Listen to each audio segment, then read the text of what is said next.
It's not such a problem. In fact, it's good for you and me. साथियों शुरू करें। राहुल जी आपको संबोधित करेंगे, उसके बाद में 3-4 सवाल लेंगे। आधे घंटे या 35 मिनट का समय है हमारे पास, तो मैं राहुल जी से गुजारिश करूंगा कि अब शुरुआत करें। धन्यवाद जयराम जी। कल प्रधानमंत्री जी ने पार्लियामेंट में 2 घंटे, शायद 2 घंटे 13 मिनट भाषण किया। उसमें अंत में 2 मिनट उन्होंने मणिपुर की बात की।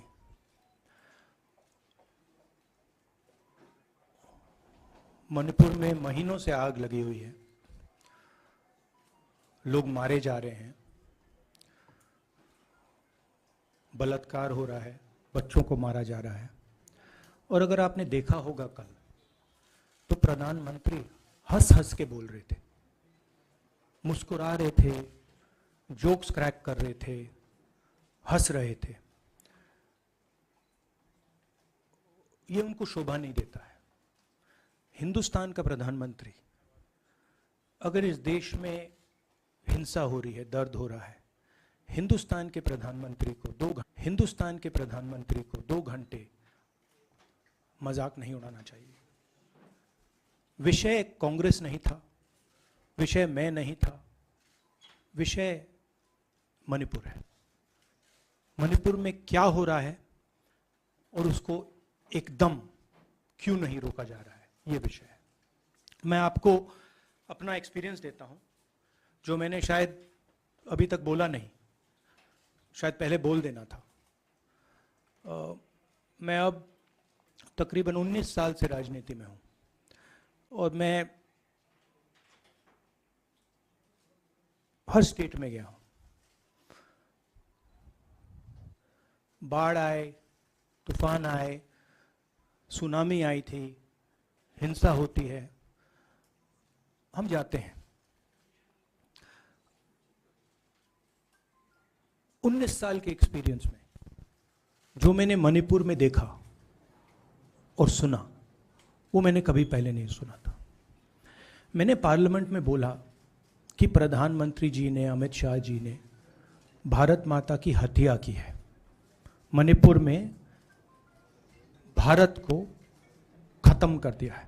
मैंने ऐसे नहीं बोला था, ये खोखले शब्द नहीं है। मैं आपको समझाता हूं मैंने ये बात बोली क्यों। जब हम मणिपुर पहुंचे, हम लैंड किए, हमें मणिपुर में दौरा करना था। जब हम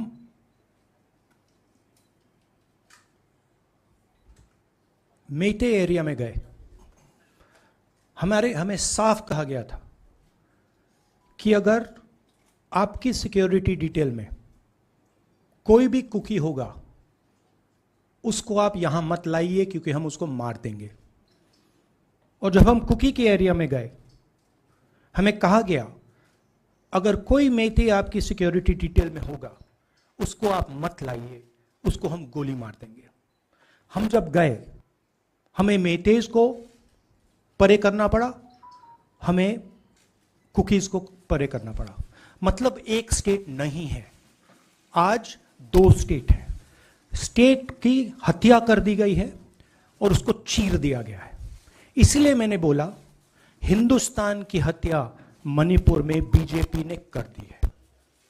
और जब मैंने कल प्रधानमंत्री को देखा हंसते हुए, मजाक उड़ाते हुए, मैं समझ नहीं पा रहा था कि हिंदुस्तान का प्रधानमंत्री इस प्रकार से कैसे बोल सकता है। प्रधानमंत्री को यह पता नहीं लग रहा है कि हमारे देश में क्या हो रहा है। छोड़िए, नहीं जाना चाहते हैं, उसके भी कारण हैं, शायद मैं बता नहीं सकता हूं आपको, उसके कारण हैं। मगर अगर जा नहीं सकते हैं तो मणिपुर के बारे में बोले तो। हिंदुस्तान की आर्मी आप सब जानते हो, सेना को आप जानते हो, जो मणिपुर में हो रहा है, हिंदुस्तान की सेना उसको 2 दिन में रोक सकती है, 3 दिन नहीं लगेंगे। अगर हिंदुस्तान की आर्मी को कहा गया कि यह तमाशा बंद करो, 2 दिन में यह तमाशा ड्रामा बंद हो जाएगा। प्रधानमंत्री मणिपुर को जलाना चाहते हैं, आग बुझाना नहीं चाहते हैं, यह है सच्चाई। अब आप अपने सवाल पूछिए। Would you like me to say it in English? I watched the Prime Minister of India yesterday speaking for 2 hours, laughing, joking, लगाing naras in the parliament. The Prime Minister would say one line and the entire BJP would shout another nara. You know, the Prime Minister seems to have forgotten that the state of Manipur is on fire and has been on fire for 4 months. Women and children are dying over there. People are being murdered. Women are being molested, are being raped. And the Prime Minister of India is sitting in the middle of the parliament, shamelessly laughing. This is not about Rahul Gandhi. This is not about the Congress party. This is not about the opposition. This is about India. It's about our country. A state has been decimated. It has been destroyed. It does not exist anymore. And it has happened because of the politics of the BJP. Divide and rule and burn. That is why in my speech I said, Bharat Mata has been murdered in Manipur. It's very interesting. For the first time, the words Bharat Mata have been expunged from the parliament. It's an insult to those words. Whatever I said that is wrong. I have said Bharat Mata, which is an idea, which is the idea of India, where everybody lives peacefully, harmoniously, with affection, has been killed in Manipur. It's a fact. So, the word itself now cannot be spoken by the people of India. We cannot say Bharat Mata in parliament.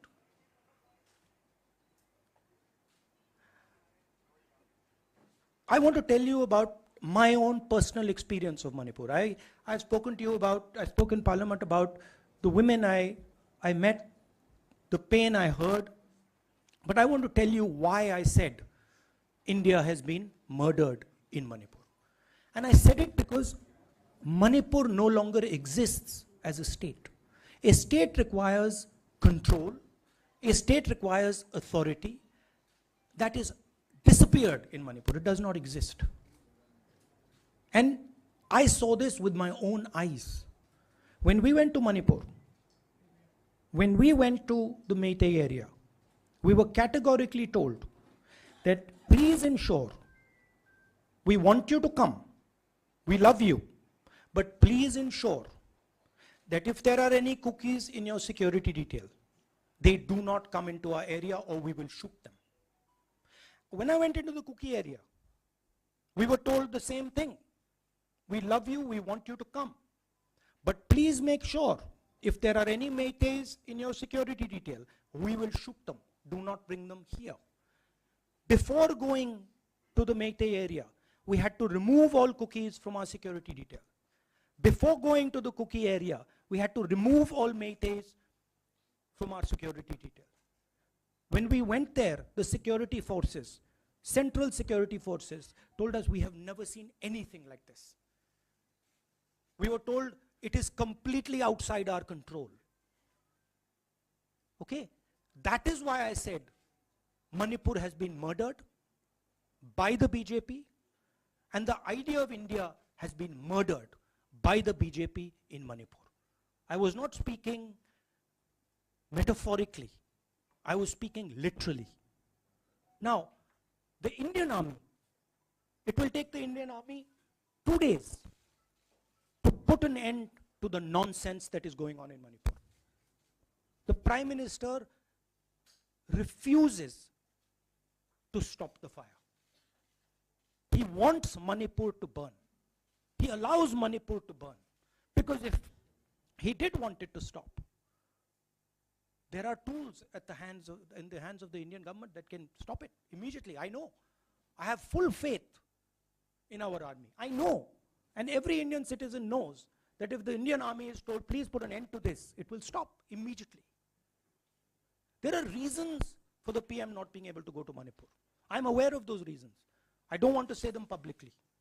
But there are clear reasons as to why the Prime Minister is not going there. That is why we wanted the Prime Minister to speak in Parliament. That is why we wanted Manipur to be on the agenda in Parliament. And what did the Prime Minister do? He ridiculed the state. He ridiculed the women of the state. He laughed at the women of the state. That's the truth. Now please ask your questions. Sanjeev mic देना यार. Finally, I just want to say one thing again in English. See, the Prime Minister, when he becomes Prime Minister, he ceases to be a politician. He becomes the representative of the voice of this country. His the politics should be put aside. And the Prime Minister should speak not as a petty politician, as the leader of a political party, but the Prime Minister should speak with the weight of the Indian people behind him. And it's tragic to watch Mr. Narendra Modi. It's sad, because the Prime Minister does not understand what he actually is. He is our representative. He's my representative. He's all our representative. And watching the Prime Minister spend 2 hours talking about the Congress, talking about the opposition, making ridiculous remarks about the name, this really does not do justice to an Indian Prime Minister. I've seen Prime Ministers from the Congress party, I've seen Prime Ministers from the BJP, I've seen Mr. Vajpayee, I've seen Mr. Dev Gowda. None of them have ever done this. There's a complete misunderstanding in the mind of Narendra Modi ji about what the Prime Minister of India is. Rahul ji, you wanted the Prime Minister to speak in Parliament, and now that he's spoken, and you've said that he wants Manipur to continue to burn. So what is the Congress Party's next step to retrieve Manipur and save it? The only conclusion I can draw, because the Prime Minister has tools in his hand that can stamp out the fire in Manipur certainly within 3 or 4 days. But for some reason he's refusing to use those tools. Right? The Prime Minister could at least go to Manipur, talk to the communities, and say, I'm your Prime Minister. Let's start talking. It will be taken seriously. So I don't see any intention. Rahul ji कल ये भी प्रधानमंत्री ने अपने भाषण में कहा कि 2018 में लेके आए थे, 2023 में विश्वास प्रस्ताव लेके आए और 2023 में भी लाएंगे. तो एक तरीके से उन्होंने साफ तौर पर ये कह दिया कि मैं तो हमारी सरकार अगली बार भी बन रही है. एक पॉलिटिकल बात भी उन्होंने कही. तो आप उनके पूरे भाषण को आप ये कह रहे हैं कि वो पॉलिटिकल भाषण ज़्यादा था, मणिपुर पे बात बहुत कम थी. तो इसको कैसे देखते हैं? नहीं, भाषण हिंदुस्तान के बारे में नहीं था, भाषण नरेंद्र मोदी जी के बारे में था. तो अपनी राय, अपनी राजनीति, अपने एम्बिशंस वो आपको दे रहे थे. सवाल ये नहीं है कि नरेंद्र मोदी जी 24 में प्रधानमंत्री बनेंगे या नहीं. सवाल ये है कि मणिपुर जल रहा है, महिलाओं का बलात्कार हो रहा है, लोग मारे जा रहे हैं. सवाल ये है, अगर ये प्रधानमंत्री कहना चाहते हैं तो ये पब्लिक मीटिंग में कहें. मजाक बनाना चाहते हैं तो जब मणिपुर नहीं चल रहा है तो करें. बट प्रधानमंत्री को ये समझ आनी चाहिए, बात समझ आनी चाहिए कि पार्लियामेंट में जो चर्चा हो रही थी वो उनके बारे में नहीं थी, वो मणिपुर के बारे में थी. सर नमस्कार. कल प्रधानमंत्री ने बार बार कांग्रेस का नाम लिया और ये आरोप लगाया कि नॉर्थ ईस्ट और मणिपुर की सारी समस्याओं में कांग्रेस जिम्मेदार. आप क्या जवाब देंगे? नहीं, अभी मैंने बोला ना, वही तो जवाब है. मुझे प्रधानमंत्री को जवाब देने की जरूरत नहीं है. मैं सिर्फ ये कह रहा हूं कि एक स्टेट की हत्या की गई है, भारत माता की हत्या कर दी गई है मणिपुर में. भारत माता की हत्या मणिपुर में कर दी गई और प्रधानमंत्री लोकसभा में मजाक उड़ा रहे हैं. हंस रहे हैं, नारे लगवा रहे हैं, मुझे क्या जवाब देने की जरूरत है?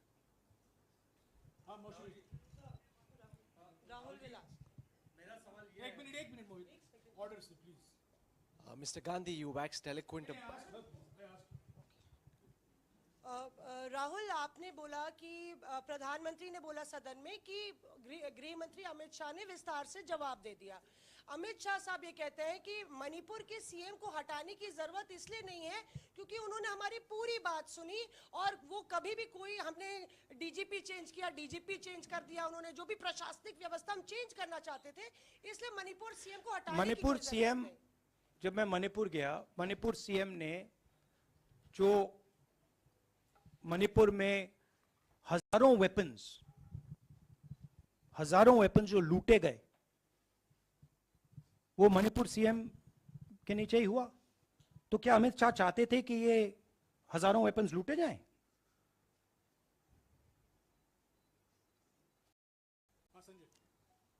राहुल जी, जो हिंसा चल रही है, क्या अमित शाह चाहते हैं कि हिंसा चलती जाए? चीफ मिनिस्टर उसको रोक नहीं पा रहा है। अमित शाह जी कह रहे हैं कि भैया वो हमारी बात मान रहा है, तो क्या आप चाहते हैं कि मणिपुर चलता जाए? राहुल जी, एक संसद में एक नया ट्रेंड दिखाई दे रहा है कि कई सेशन से अपोजिशन के एमपीज या तो सस्पेंड हो रहे हैं या डिस्क्वालीफाई हो रहे हैं, या एक सेशन से ज़्यादा। ये अपोजिशन के एमपीज का जो प्रिविलेज मोशन या प्रिविलेज रूल्स के तहत जो डिस्क्वालिफिकेशन हो रहा है या सस्पेंशन हो रहा है, इसका जो ट्रेंड बढ़ रहा है, इसको आप लोग कैसे एड्रेस करेंगे? आप देखिए, एमपीज को निकालें, वापस डालें, हमारा काम बदलता नहीं है। हमारा लक्ष्य जो मणिपुर में हो रहा है उसको रुकवाने का है।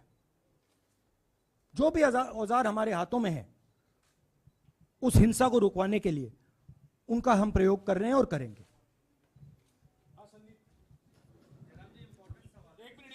Yeah, Mr. Gandhi, you talked about using the army, deploying the army to control violence. You spoke that in Parliament. You've repeated here.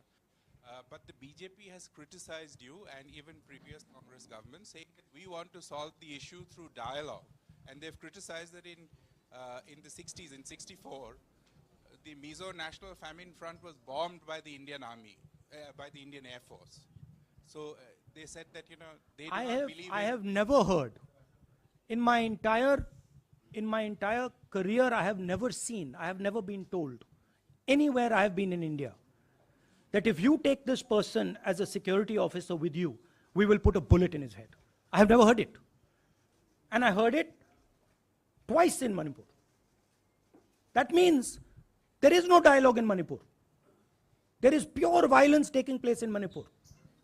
The first step is to stop the violence, put an end to it. I point out the army, but what I mean is that the Prime Minister has multiple instruments in his hands. He's not using them. It's been burning for 4 months. He's doing nothing and he's laughing. I'm amazed people can't see this. That he's sitting in Parliament and laughing. Jairam ji, Last question. Jairam जी, मोहित दुबे हूँ news nation से। आपने 37 minute का भाषण। जयराम जी, राहुल जी नहीं मतलब आप मुझसे जयराम कर रहे हैं या उनसे? राहुल जी, जय सिया राम। राहुल जी, आपने 37 मिनट का भाषण लोकसभा के भीतर दिया और 37 मिनट में सिर्फ आपको करीब 14 मिनट ही दिखाया गया, बाकी आपके चेहरे पे कैमरा नहीं था। और आप मणिपुर गए, मैक्सिमम टाइम आपने मणिपुर के ऊपर बोला। इस परंपरा को आप किस तरीके से देखते हैं? पता नहीं, शायद कॉन्ट्रडिक्शन है। शायद पीएम मेरा चेहरा टीवी पे नहीं देखना चाहते, मगर फिर पीएम मेरी वीडियो के बारे में बात करते हैं। तो पता नहीं क्या है, बट मुझे लगता है शायद उनको मेरा चेहरा टीवी पे देखना अच्छा नहीं लगता। कोई प्रॉब्लम नहीं है। जो मैंने बोलना था, देखिए मुझे अपना काम करना है। मैं जानता हूं कि मीडिया पे कंट्रोल है, लोकसभा, राज्यसभा, टीवी पर कंट्रोल है। वो उसके बारे में मैं कुछ ज़्यादा नहीं कर सकता हूँ, मगर मुझे अपना काम करना है, मैं अपने काम को करता हूँ। जहाँ भी भारत माता पर आक्रमण होगा वहाँ मैं आपको खड़ा मिलूंगा, भारत माता की रक्षा करते हुए मिलूंगा।